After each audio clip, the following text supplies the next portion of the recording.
the concern. It's the planning regulations that are really concerning. The fact that we've just got no sight of them, and it's the fear that they're just going to be presented to us by the Department of Housing as a fait accompli.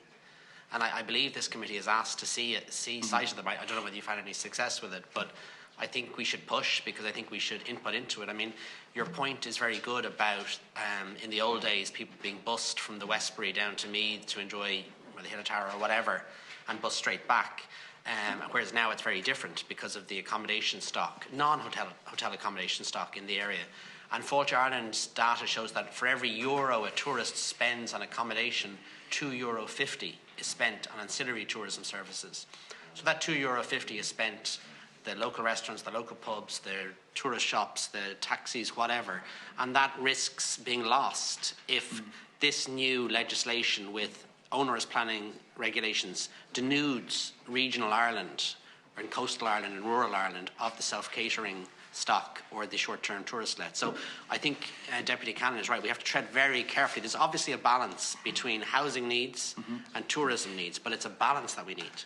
And at the moment, my fear is that it's skewed too much in favour of one direction, and it needs to be scaled back. I think, I'm a tourism lobbyist, whatever. Even though lobbyist sounds like a bad word these days, but even I accept that this will reduce the short-term tourism lets in the country, and that's in our urban city centres where housing is desperately needed. That's only right and proper, but we just have to be very careful, particularly in regional Ireland, that we don't throw the baby out with the bathwater, because it'll have long-term unintended economic consequences.